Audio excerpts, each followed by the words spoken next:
Hi everyone, this is Janine Co, aka Janine the Tutor.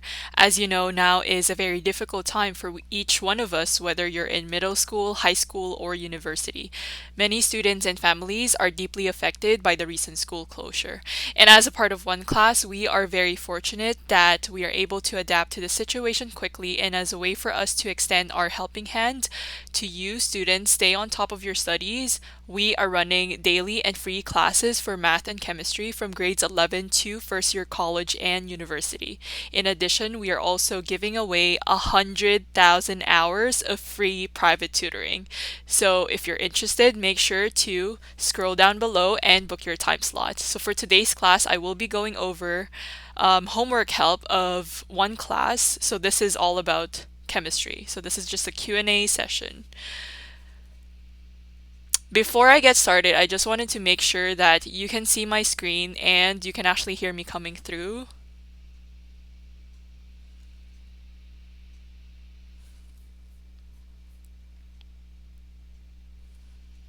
Okay, great. So we can begin with this question. So we actually finished the majority of the questions from the last live stream, and if you haven't already, please make sure to check out my first live stream for the Q&A session for homework help for chemistry. Great. Okay, so here's the first question. It says, is KOH an acid or a base? So anytime you think about a base, right, especially if in this case you have KOH, right? So by definition, if it's an acid, right, you need to really have that presence of a proton, right? If it's a base, typically I tell my students that if you're looking for a strong base, you would have your first group, right, and your second group, right? Sorry, group one and group two, right, which is your alkali and alkali earth metals. And then basically, if you have a hydroxide ion, in this case, it's OH, right, that means it would turn it into a strong base, right? So maybe let's check what they've written out. So they're saying in chemistry, an acid is a chemical substance that donates a proton or hydrogen ions. This is right because the reason why it's an acid, right? But by Arrhenius, if you haven't heard of him. So what Arrhenius said was for a substance to become an acid, you need to be able to protonate or donate that proton, right? And right, if you have there is usually a bonded hydrogen atom in the acid that can be converted to a cation or anion in water. Okay, so let's just quickly go over this. The acidity of the acid depends upon the number of hydrogen atoms released by the acid.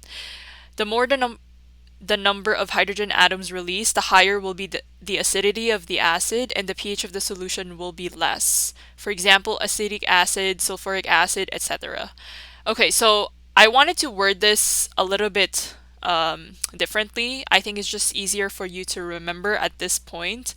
What they're saying here is they're comparing acidity, right? So say, for example, if you're looking at sulfuric acid. So we know that sulfuric acid, H2SO4, is a very strong acid, right? It's part of your 7 strong acids versus acetic acid, which is a weak acid, right? So the reason why sulfuric acid is actually very acidic as opposed to acetic acid is because sulfuric acid is in terms of the number of protons, right, it can actually release, right, it actually dissociates completely, right? If you write down the equation H2SO4, right, it's going to dissociate its protons quickly, right?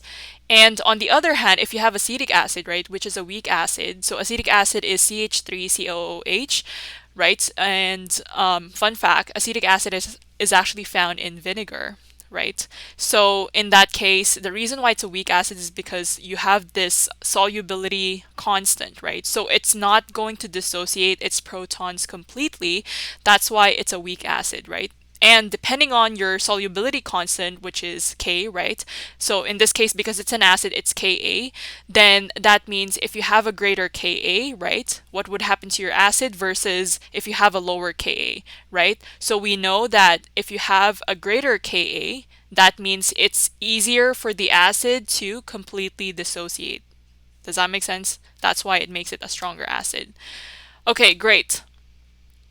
So that's about it. And the same thing really applies for Kb, right? Which is the counterpart, right, for the base, Right, so they're talking about KOH here and it's going to dissociate. As you can see, so they have KOH and water, right? So in the presence of water, it's going to dissociate completely. And because you have this aqueous, right? So what they're saying here, maybe we can just elaborate on that. So we know that you have KOH, right? So in the presence of water, what happens to this base is it's going to dissociate completely into K plus, and that's why you have only the forward reaction arrow plus OH minus, right? And this is going to be aqueous, right? Because they're ions, right? So it's aqueous environment, and this is also be aqueous. Okay, great. So yeah, we typically don't write water here. The reason why is because you don't really have solubility. So if it's in an equilibrium reaction, right? Remember Bronsted-Lowry and bases, right? That means if we look at acetic acid, on the other hand, we have CH3, COOH, right? This is acetic acid. And if this is combined, right, in the presence of water, you're going to have your equilibrium reaction where it's going to dissociate, but it's not completely. And this is instead, right, because we know that CH3COOH is an acid, right? That means it's going to donate its proton to water, right? And you would result to CH3COO minus, right? Because you're losing that proton. And this would become, let's see, H3O plus, right? Because water is going to gain that extra proton, therefore becoming H3O plus. And this is also aqueous, right? And this is also aqueous. And on top of that, because we know that the CH3COOH is an acid, right? Based on Bronsted-Lowry, right? What did they say? So they're saying that you have an acid, you have a base, right? Because you have an acid, right, you're going to have that counterpart, which is your conjugate base, right? And this is your conjugate base, so C base. And then your conjugate acid is H3O plus. Does that make sense? So yeah, there's going to be a couple of scientists that you have to remember. So first, it's Lewis. Actually, Arrhenius is the first one. And then you have Bronsted-Lowry. Then the next one would be Lewis, right? So for Lewis, it's just basically the way you're going to transfer your electrons in that sense. Okay, so these are the pioneers in science who made chemistry interesting. Okay, great. So let's go back.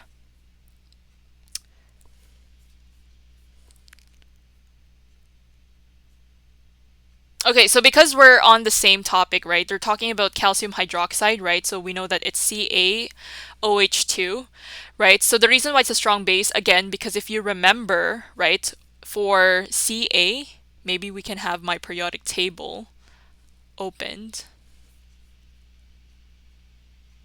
So let's share a periodic table. Okay, can you guys see my periodic table so far? Okay, great.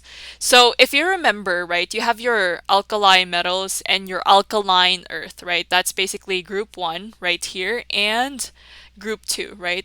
So calcium is found in group 2, right? So as a result, it's part of your alkaline earth metals. And remember what I said about strong bases, right? If you have alkali metals and alkaline earth metals combined with a hydroxide anion, which is OH minus, then therefore it becomes a strong base, right? So we know that CaOH2, calcium hydroxide, is a strong base. Great. So we finished 21, so let's move on to 23. Okay, so what is the molar mass of ammonia NH3, right? So, and by the way, just so you're curious, right? These are the most popular questions that OneClass receives, right? Just so you're wondering like why I'm going over these questions. So these are very popular among students. Okay, so where were we? Yeah, so we were looking at the molar mass of ammonia, right? So let's go and solve the molar mass of ammonia. Okay, so if you're learning chemistry for the first time, that's fine, right? So first of all, what is molar mass, right? Maybe we can just start off by defining molar mass, right? So typically you're going to see this in terms of MW, right?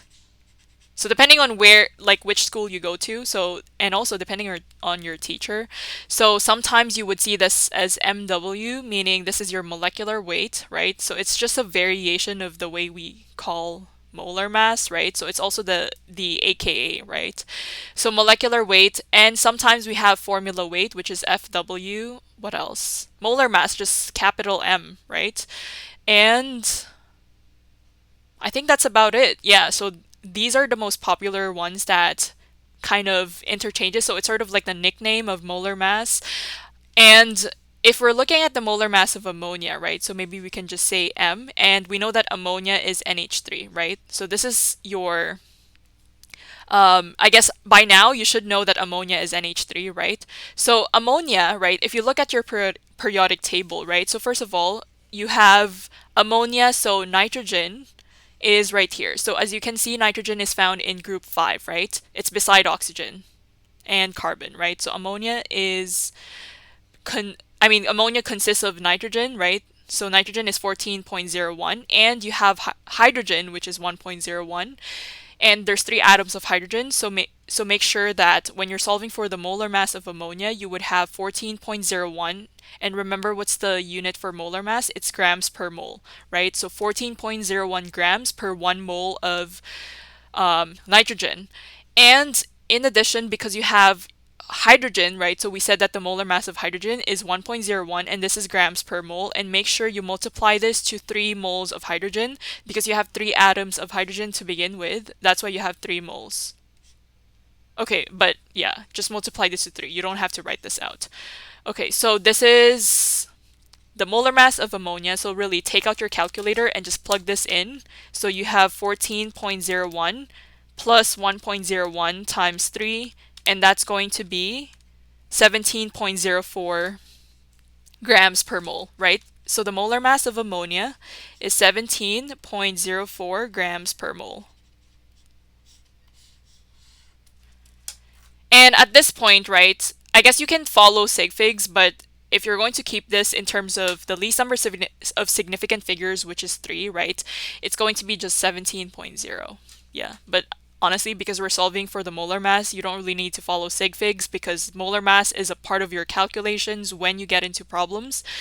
And it's really best if you keep it in more than one decimal place value. So that's why you don't need to round as much. Okay, great. So I think that was 2 questions that were pretty straightforward.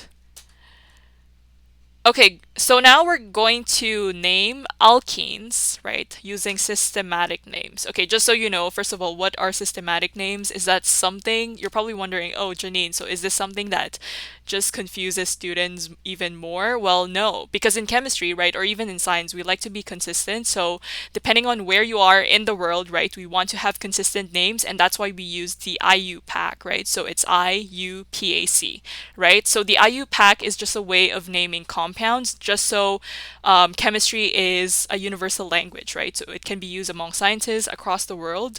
So that's why we use systematic names. And the way we're going to name this, right? So let's draw the structure first in order to solve that. Okay, so because I have a copy of this, and apparently the student got it wrong, that's why it got submitted, and that's why we're doing this right now.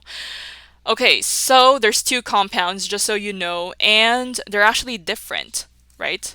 So because I know that you have this right here, so apparently they're saying that this is 3-methylene hexene, right? And I'm also drawing the one at the bottom, right? Just so we're getting this right. Okay, so let's just copy whatever we had there.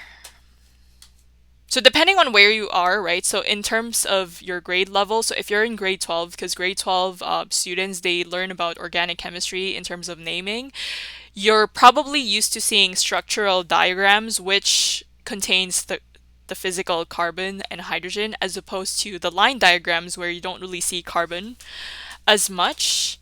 And this is going to be in black. So we're going to go through the 2 ways of naming. Okay, maybe I can have this here, and I'll copy and draw that. Okay, so this is just for my preference because I wanted to draw the diagram. so I can label this. Okay, so the first diagram we have is H3C, and this is CH2, and this is CH2, and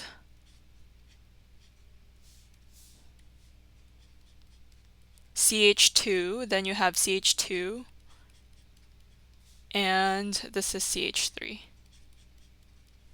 Okay, so let's move that at the bottom. Okay, and then I'll just copy the next compound just so it's quick. Okay, so interestingly, the second compound right here, you have a bromine group, right? So bromine, and you have CH2, and then another CH2, then you have double bonded carbon, CH3, another CH3, and an H. Okay. Okay, great. So, for the question, for the first question, right, you just have to remember that whenever you're dealing with naming, you need to think about your parent chain. You've probably heard of this, and you need to think about your branch chain, right? So first of all, what's a parent chain? So the parent chain would be the longest chain, right? So when you're counting your carbons, you need to make sure that your parent chain, I emphasize that this is going to be the longest chain, right? And because we're looking at your priority groups, right, which is alkenes, you need to make sure that your double bond would be the first carbon, right? So in that case, when you're counting, right, you're not going to start here just because it's at the end, right? Or this one right here. You're not going to start here because you don't want this and this being the first carbon, because remember, we have this priority group, which is your alkene group. So that means your first carbon needs to be this carbon. So this is carbon 1, right? I'm just going to label that in red so you can follow. So this is carbon 1. And by the way, this is the parent chain. So the red one is the parent chain. Okay, so this is carbon 1, and if you think about it, it's either you go to the left or you go to the right. However, we're going to the left because, as you can see, remember, the parent chain is the longest chain, right? So that means the longest chain would be in this direction, to the left. Does that make sense? Because if you count 1, 2, and then you would have 3 and 4, and then you're going to be in short, right? So now this is going to be 1, 2, 3, 4, 5, right? Because this is the longest chain possible if you're counting starting from here. Okay, now we've identified what the parent chain is, right? So it's the one in red, and then we need to figure out what are the substituents, right? Or the branch, I guess, alkyl groups, right? In this case, because alkyl means it's carbon chains, right? Or R chains.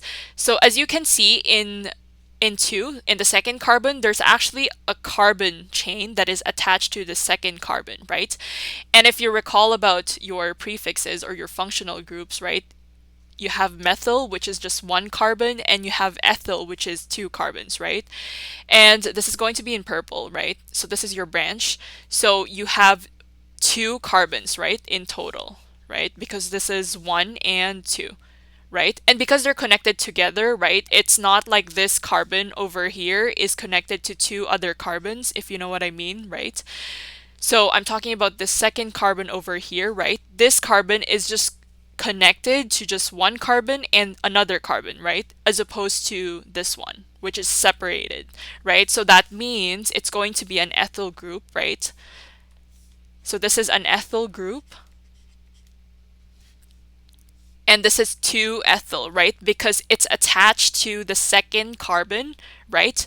And it's ethyl. Okay, let's change the 2 into the red one.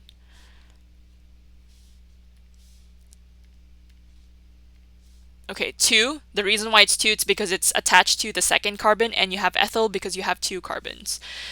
And they're attached just once, right? As opposed to this one. Because the reason why I'm emphasizing this is because if you have 2 carbons, and this is a common mistake, just so you know, if you have 2 carbons, which is attached to just carbon 2, right? If it's separate, this would therefore be called as 2, 2, and this is methyl, right? And the reason why it's 2 comma 2 methyl is because this is only composed of, let's say, one carbon, right? So for example, this is CH3, which is the very end, right? There's 2 carbons. Well, in that case, the reason why it's not called 2-ethyl, it's because it's only just one carbon, right, that is attached to carbon 2. Does that make sense? As opposed to this one.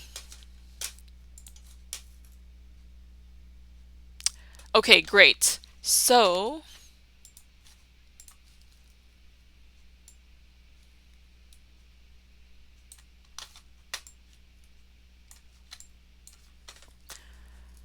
okay, so hopefully that was clear so far. Okay, so you have 2-ethyl, so we figured that out. Now we're going to name the parent chain and combining things together, right? So we know that we have this side chain, which is 2-ethyl. So in that case, if you count, remember the red one, there's actually 5 carbons, right? So in that case, you would call this pent, right? You're using the prefix pent.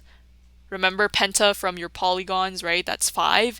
And then because you have 1, right? At carbon 1, so this is carbon 1 over here, you have a double bond. That means it's 1 pentene, right? So this ENE refers to an alkene, right? Which is a carbon double bond. And when you're naming this, make sure the side chain is in front of your parent chain. So that's why it's 2-ethyl 1 pentene. So that's your name. That's your IUPAC name. Okay, so this is, I believe, far different from what we have, right? Because they wrote 3-methylene hexene, which is wrong. Okay, so that's about it for this question. Now moving on to this question. Okay, so interestingly, we have a side group which is bromine, right? So when we have side groups that are halogens, right? Okay, so what's halogens? So halogens are actually found in group 7, right? So fluorine, chlorine, bromine, iodine, right? Typically, we don't really have astatine, but if you have a side chain, right, which is, for example, fluorine, in this case, right, you would say fluoro. If it's chlorine, it's chloro. If it's bromine, it's bromo. And if it's iodine, you would name it as iodo, right? So in that case, you would say that this is bromo, right? But before we, like look at the side chains, we need to consider our parent chain. So when we're looking at our parent chain, right, it's going to be the longest chain, and on top of that, it's going to be the one that contains the priority group. So in that case, the priority group would be the double bond right here.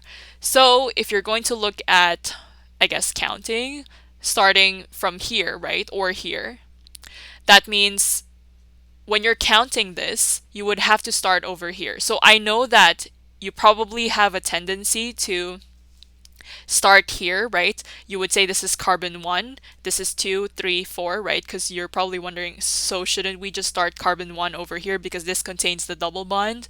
Well, no, because you want to have the longest chain, right? So you either start from here or from here. So it's fine that this is carbon 2, right? Where you have the double bond, but at the same time, you need to make sure that you have the longest chain, right? So you need to have the longest chain as much as you can, and on top of that, you need to have an earlier number in that sense that this right here, the double bond, would be the second carbon as opposed to starting from here. Because if you start here, this would be 1, 2, 3. So it's now going to be at carbon 3, right? So you want to pick the earlier carbon, if that makes sense. Yeah, so this is the second one, right? And then this is the third one. So you want to have your double bond in carbon 2 as opposed to carbon 3 if you were to start from here. Does that make sense? So because these are 2 equal groups, right? In that case, you have a methyl group, so that means you can start here or here. It doesn't really matter. So if I'm starting from here, this would be carbon 2, and you have 3, this is 4, and this is 5. And then finally, you stop, right? So at carbon 2, right, you have a methyl group, right? So we're going to say that this is 2-methyl, and you also have your alkene, right? So first of all, this is going to be pentene again, right? So this is 2. At carbon 2, you have your alkene, right? So it's pent because it's 5 carbons, right? That's your parent chain, and you have ene as your suffix because you have a double bond in carbon 2. Now you have 2-methyl, and on top of that, you have, let's see, in carbon 5, right? So carbon 5, you have bromo, right? So 5-bromo. So that's one of your side chains. And let's see. So we have 5-bromo, 2-methyl, and that's it, right? So in terms of naming, right? So first of all, you're probably wondering, so which one is going to go first? Is it the 5-bromo or the 2-methyl, right? So obviously these two are going to go in front of 2-pentene, right? But in terms of, I guess, priority, right? The 5-bromo would come first because even though they're equal groups, right? So we're looking at bromine and CH3, right? The alkyl group and the halogen, right? Or yeah, the halogen in this case, they're going to be equal in terms of the priority. However, in this case, because this is based in alphabetical order, that means the bromo will come first. That's why you have 5-bromo in front, and then you have 2-methyl, 2-pentene. Does that make sense? So 2-methyl, and then you have 2-pentene. And that's how you're going to name this.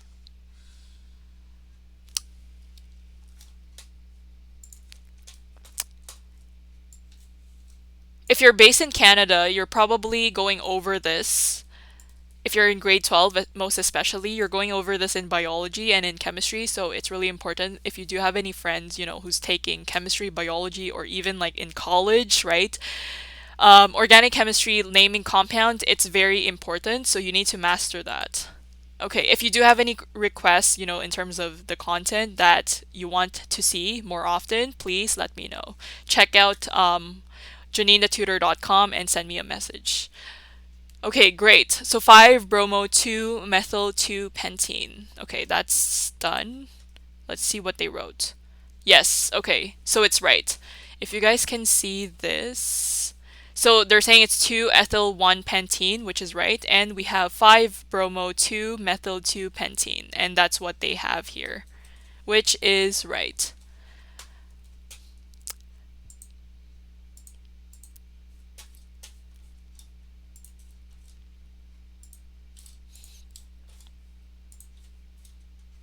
Okay, so here it says how many valence electrons does bromine have? Okay, so they're saying that bromine has 7 electrons, right? 7 valence electrons, rather. So this is right. Why? Because first of all, bromine is found in group 7, right? And on top of that, if you write out the electron configuration of bromine, right? If you're looking at your valence shell, right? So maybe we can go ahead and look at our periodic table for now. Okay, so if you look at the periodic table, right? So we're sharing a periodic table, and if you do want a copy of this periodic table, please let me know. So if you look at bromine over here, so bromine is found in group 7, right? So it's underneath chlorine. So we know that, remember for your SP, D, and F shells, right? If you're looking at your period, right, which is n is equal to 1, okay, I guess we have to zoom this out. If you're looking at hydrogen, so this is n is equal to 1, 2, right, and then you have 3. It's your principal quantum number, right? So we're going to go over quantum numbers right now because it's related to electron configurations, but basically, what I was trying to get at is if you have n is equal to 1, this is n is equal to 2, and you're looking at n is equal to 3, right? This is n is equal to 4 for potassium. And then if you go across your periodic table, right? So this is n is equal to 4, remember potassium, and this is where bromine is found, right? So you're going to see that you have 4s2, 3d10, right? Remember, this is your D subshell. And then you have 4p5, right, for bromine. So if you're looking at the P and at the energy level 4, right, because remember your valence is going to be n is equal to 4, right, because that's the highest energy level as opposed to, overpassing this 3D, right? If this is n is equal to 4, right, so 4s2, so maybe we can write that down.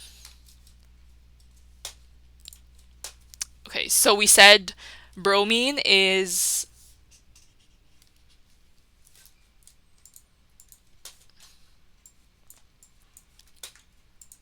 okay, so we said bromine is 4s2, right? And then you have the 3d10. So I'm just looking at your last subshell, or shell rather.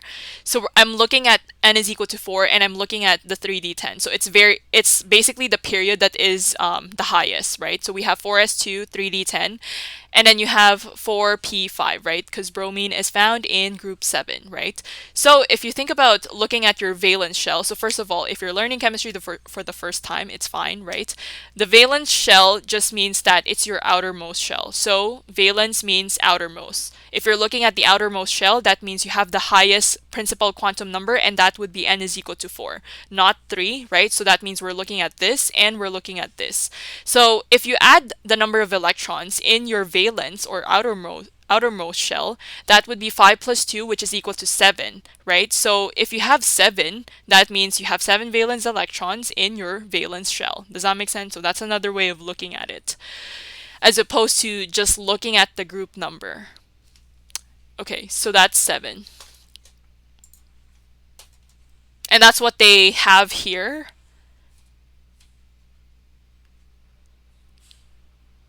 Okay, so they're saying atomic number of bromine is 35, which means it has 7 electrons in its valence shell. And then they're giving other examples, which is oxygen and neon, right? Okay, so because we're on the same topic and we're looking at oxygen and neon, maybe we can go over that, but this is basically what they're trying to say here. We don't really need the atomic number, right? It's not even necessary for this question. All we need to know is your valence, which is the 4s2 and 4p5. Now, because we're on the same topic, which is oxygen and neon, we can just quickly look over that. Oxygen is found right here, right? So remember, oxygen is basically n is equal to 2, right? So this is 1s1, 1s2, 2s2, and then you have 2p4, right? Because this is 1, 2, 3, 4, right? So again, how do you know oxygen contains 6 valence electrons? Well, all you have to do is add two electrons coming from your 2s2 and your 4, right? 2p4. Because remember, you're looking at n is equal to 2, right? Which is your principal quantum number, n is equal to 2. Okay, just to visualize that, because chemistry is very visual as well. So we have oxygen and we have 2s2. Just keep in mind that whenever I'm telling you the electron configuration, this is not the complete electron configuration. This is just looking at the highest shell, right, which is 2s2. So obviously you still have the 1s2, 2s2, and so on and so forth, right? So just keep in mind, because we're considering valence, that means we're only looking at the 2. Okay, so we have 2s2 and we have 2p4, right? So as you can see, 2 plus 4, right? Because this is the number of electrons, right? And specifically, this is valence electrons. That's why you have 6.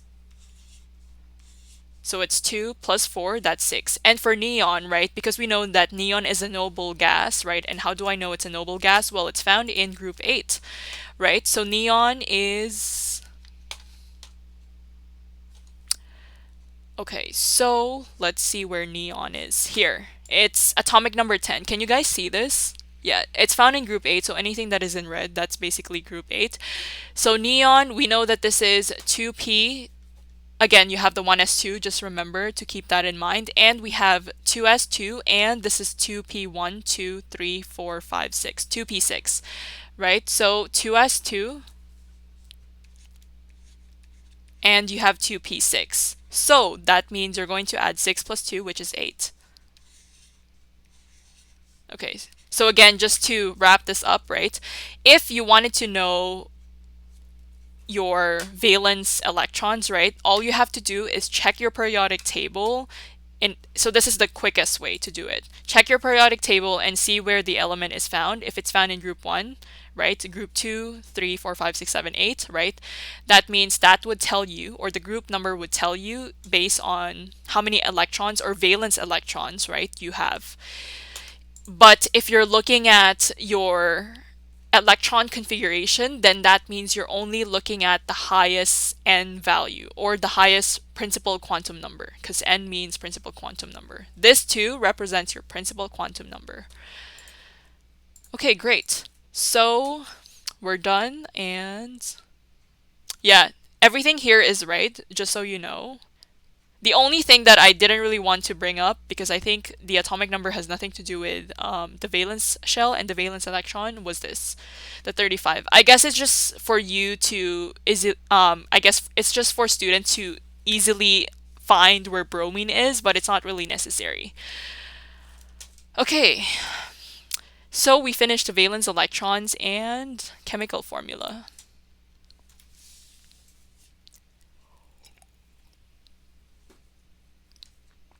Okay, so they're asking us what is the chemical formula of a diamond. So diamonds in general, they're allotropes, right? So first of all, what's an allotrope? It's basically, again, if you haven't watched my first live stream video for the Q&A session, I've talked about graphite, right? So graphite is very similar to diamond in a way that they're both allotropes, right? Let's write that down. So they're both allotropes of carbon, right? So they're structural modifications, right, of carbon. So what is an allotrope? Yeah, so I mentioned they're structural modifications of carbon. So basically they're composed of the same element, which is carbon, but the way they're connected to one another just varies. And therefore, the chemical formula of diamond is simply C. Yeah, that's it. You don't really need the sp3 hybridization. The only reason why they brought that up is because the way they're connected, right? If you remember for hybridization, right? What does it mean when you have sp3 hybridization?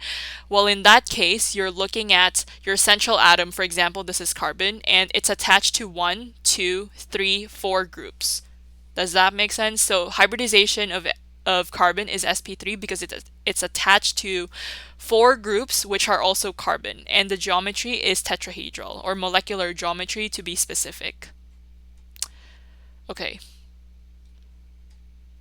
Yeah, this is very similar to graphite, right? So that's the one that I talked about. And they're talking about the molecular geometry of graphite, right? And the only difference between graphite and diamond is their molecular geometry, right? So this is trigonal planar.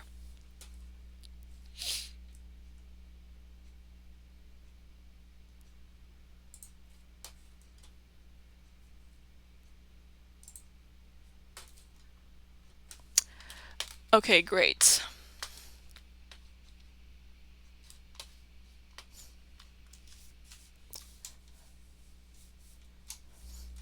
Okay, hold on.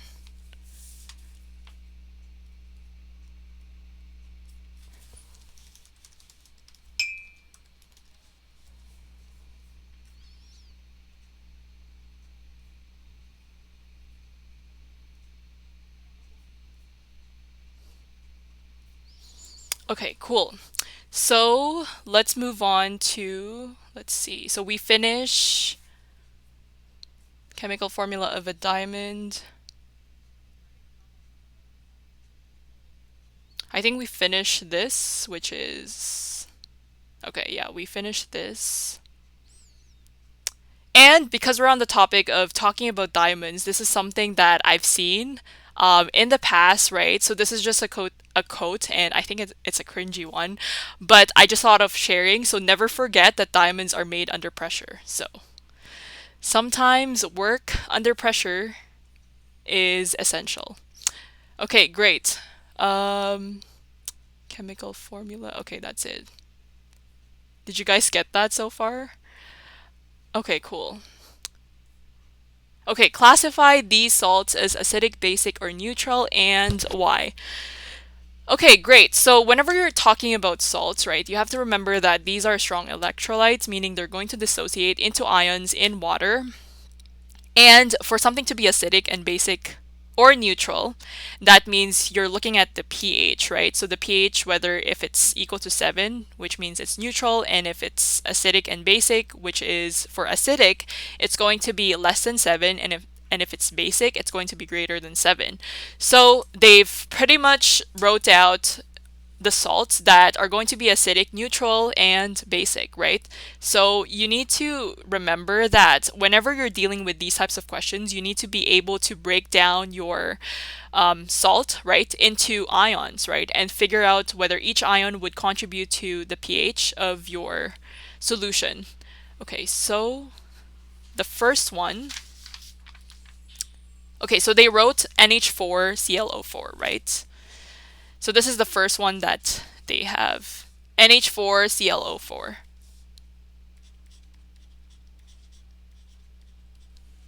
Okay, so if you remember, right, so if this gets broken down into ions, right, you're going to have ammonium, right, which is NH4 plus, and you have ClO4 minus, right? And first of all, how do I know what the charges are? So think back about naming, right? Naming compounds. Well, this is basically +1 and -1 because of the subscript, right? So whatever the subscript is of NH4, it becomes the charge of ClO4, and that's why it's -1. And on the other hand, if you're looking at NH4, right, it's because of the subscript of ClO4, which is 1, and therefore it becomes +1. So you apply the crisscross method here. So that means in this case, right, if you have ClO4 minus, right, the only reason why this solution is acidic, right? So this is acidic. Oh, you guys can see that. Okay, let me just write that here. Acidic. So the only reason that this is acidic is because of this NH4 plus, right? Because if you're looking at ClO4 minus, ClO4 minus is actually part of a strong acid, right? So that means if you have an anion, right? Anion, which is part of, okay, this is ANION. If you have an anion, which is part of a strong acid, so which, right, is part of a strong acid, so we know that HClO4 is perchloric acid. So if you have an anion which is part of a strong acid, right? This is HClO4, for instance, right? Then that means this will not hydrolyze, right? So first of all, what's hydrolyze or hydrolysis? Basically, it's the reaction with water to actually break the bonds, right? So because it's an anion, which is part of a strong acid, therefore it's not going to participate in hydrolysis. So the only thing that participates in hydrolysis is NH4 plus, right? So you have NH4 plus, and basically in the presence of water, right, you have H2O, and again, this is in equilibrium with NH3, right, which is the conjugate base plus H3O plus, right? As you can see, this NH4 plus is part of an acidic environment, right? Because it's an acid, therefore this turns this to become an acidic solution. Okay, so that's done. Okay, so we've covered NH4Cl4. Now let's look at the next one, which is KCl. So they're saying KCl is neutral, right? And that's right. The reason why KCl is neutral is because if this gets dissociated, you would have K plus and Cl minus, right? So here's the rule. Because you have a metal cation with a positive charge, right? So this is with a positive charge, right? So you have a metal cation with a positive charge, and on top of that, you have an anion, which is part of a strong acid. Because remember, hydrochloric acid, HCl, is a strong acid. Therefore, they do not participate in hydrolysis, right? So neither the two. So HCl is a strong acid, right? So this does not participate in hydrolysis, and also this, right? So therefore, it's only going to be neutral.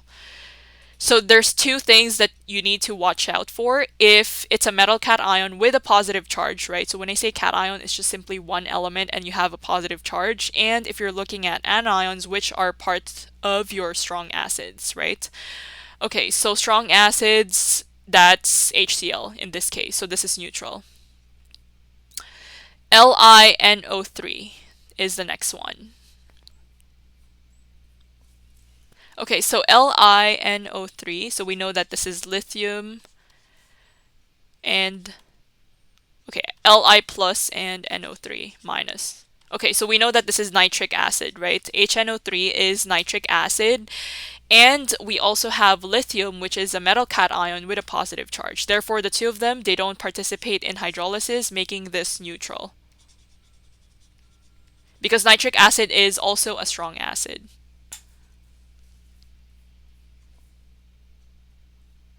Okay, we have NaCN, right, which is basic.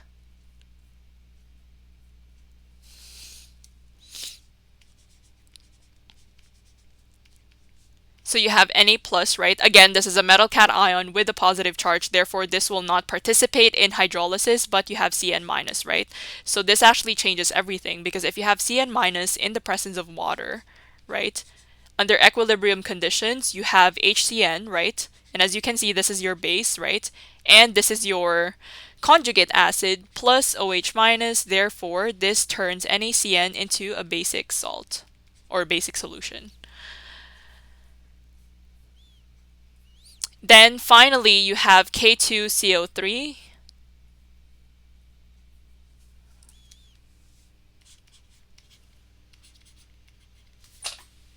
So for K2CO3, when you dissociate this, you have 2, right, of your K plus, right, just so you balance your chemical equation. And on top of that, you have CO3 2 minus, which is carbonate. So that's how I know the charge. Remember, naming again, this 2 is from CO3, right? CO3 2 minus. And the reason for that is because it's the subscript of K plus, therefore it becomes a charge of carbonate, while the subscript of CO3 becomes your charge, right? That's why it's plus. So again, this is a metal cation with a positive charge, therefore this is not going to participate. But if you're looking at CO3 2 minus, right?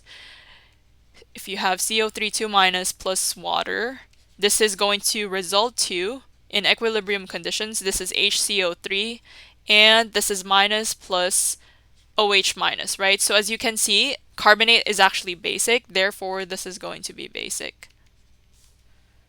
Because this one is your conjugate acid, right?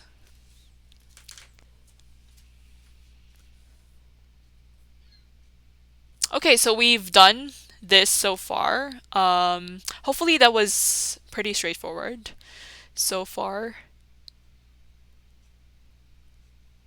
Okay, yeah, there's another question that is very similar to that, which is in 34. So just if you're still confused about this concept, then we're going to repeat that one more time. Okay, so 32, what does R stand for in the ideal gas law, which is PV is equal to nRT? Okay, so interestingly, this is actually just a way to honor one of the scientists who has his data presented, and his name is Raynaud. I think that's how you pronounce it. He's French, right? So I believe this is pronounced as Raynaud. So PV is equal to nRT. We know that this is the gas constant, and depending on the pressure, right? If it's in atmosphere or kilopascals or whatever unit of atmosphere that is, right? Although the constant will remain the same, right? That's why it's called a universal gas constant. But at the same time, depending on what your unit is for pressure, then that would be different. Because remember, if it's atmosphere that you're using, this would be 0.08206, which is right here. And if you have bar, right, as your units of pressure and kilopascal, it would be different. Yeah. Okay, I don't think that was... Yeah, I think that's it for this R. Okay, so this is a very similar question to the one that we did earlier. So this is to identify whether it's acidic, basic, or neutral. So we have K2SO3 to begin with.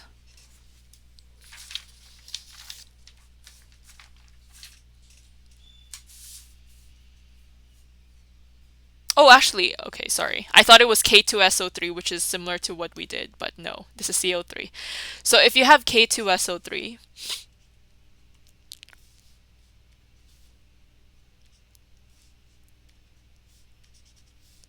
K2SO3. Okay, there we go. So K2SO3, again, when you break this down, you're going to have 2K plus, right? K2SO3. So this is 2K plus, and on top of that, you have SO3, and this is 2 minus, right? Because the charge of SO3 is based on the subscript of K plus, right? So again, this is a metal cation with a positive charge, therefore this is not going to participate in hydrolysis. However, if you're looking at SO3 2 minus, right, if this hydrolyzes, right, in the presence of water, under equilibrium conditions, that means you're going to have H2SO3, H2SO3, and OH minus, right? So that turns SO3 2 minus into a basic solution. So this is basic. Yeah, that's why K2SO3 is basic. Yeah, it's right here. Okay, sorry. So I just realized that they ordered this, right? So I started with this as the first one, and apparently it's number 4 here. So just make sure that you're looking at the same compound. Okay, yeah, but anyways, that's basic because we know that SO3 2 minus participates in hydrolysis. Okay, moving on to Na2S. So for Na2S, right, as you can see right off the bat, this is 2Na plus, and you have 2S minus, S2 minus rather. And this is only one S, right, because we only have one of your S. There we go. S2 minus. So as you can see, this is a metal cation which does not participate in hydrolysis. However, you have S2 minus, right? So when this S2 minus combines with water under equilibrium conditions, this will become H2S, right? And therefore, this is basic because this one is a base. So this is OH minus, right? And this is your conjugate acid. Okay, so they're saying Na2S is basic. They only wrote for sure. This is the most vague answer, I would say. You need to, okay, so here's the thing with chemistry. You need to be able to explain something if you really understand something. Not just, reading off the textbook, but I think just, I guess this is my personal experience and also the students that I've taught. If you are able to explain a concept in your own words, that means you understand something or you fully understand the concept. So you can't say for sure. Okay, great. So that's Na2S. So now we're looking at KCl. Okay, I have no idea what this is. Not 100% sure if it is dead on, but pure KCl solution has pH of about 7, thus neutral. Okay, so yeah, that's not a good way of explaining things. So if you're KCl, right?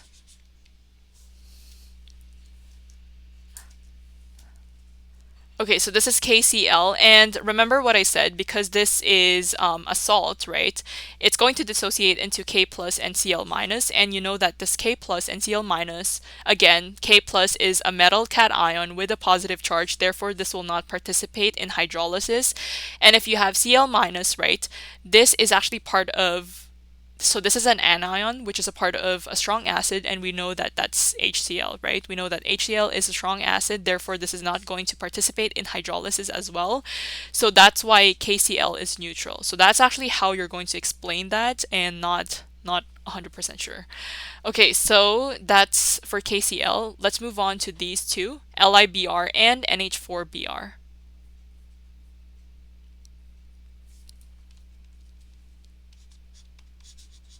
Okay, so we have LiBr. Again, Li is lithium, and this is Br minus.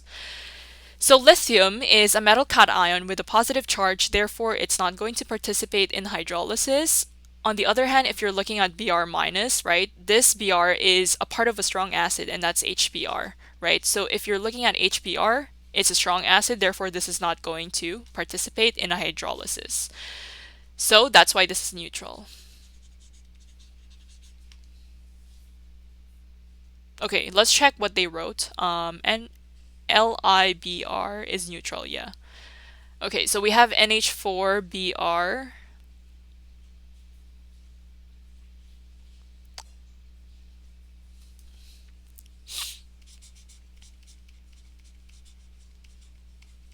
So that means this will dissociate into NH4 plus and Br minus, right? So Br minus is part of HBr. That's why this is not going to hydrolyze, right? Because we know that HBr is a strong acid and this anion is a part of a strong acid. Therefore, it will not hydrolyze.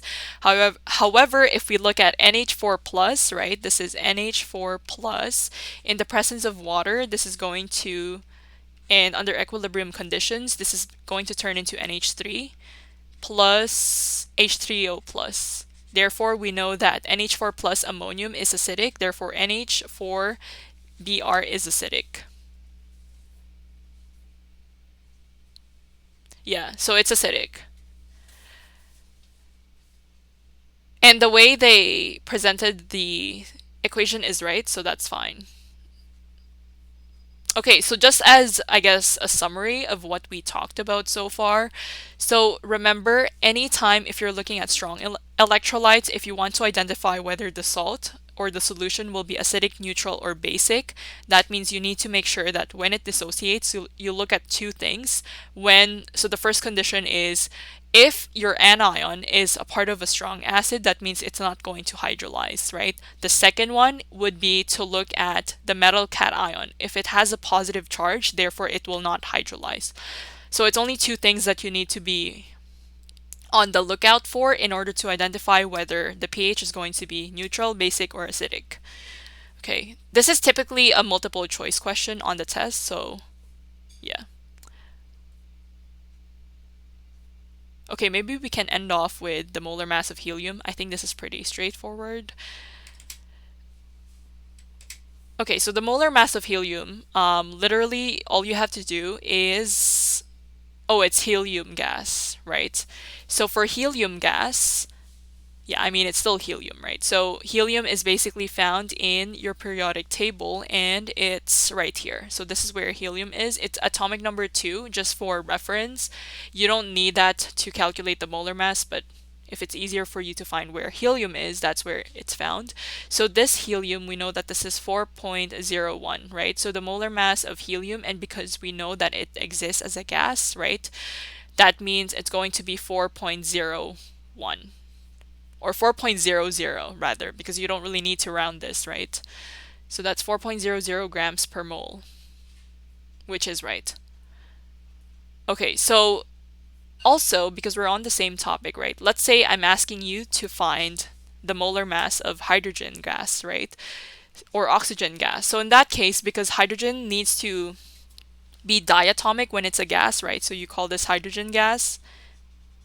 That means there is a difference when you're looking at the molar mass of simply hydrogen, which is the element, versus hydrogen gas. Because when it's a gas, it needs to be diatomic, meaning it needs to have 2 of your hydrogen. Therefore, when you're calculating the molar mass of hydrogen gas, it has to be 1.01 times 2, right? And this is in grams per mole, therefore it's 2.02 grams per mole. Okay, so yeah, this exists for fluorine gas as well, right? F2, hydrogen gas, nitrogen gas is N2 as well, and what else? Oxygen gas, right? O2. So those are the couple of examples that I can think of on top of my head, because there is a difference when you're looking for the molar mass of hydrogen gas versus just hydrogen, right? Okay, yeah, I guess that's it for now. So we'll continue on to, yeah, we'll just continue where we left off for the next class, and yeah, that's about it. Okay, great. So, right, let me just write this down. So,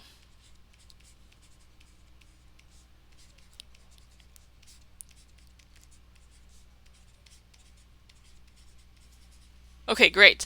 So before I end this class, I just wanted to say thank you so much for tuning in and, just for sitting there and taking out your calculators. It means a lot for you to just even watch me in your screen.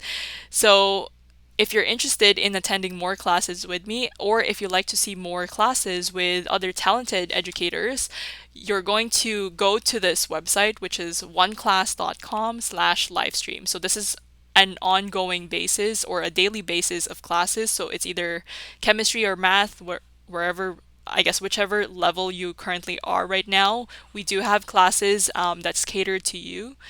Yeah, so if you know anyone who might benefit from this, please ask them to join, and I'll see you in my next class. Bye, guys.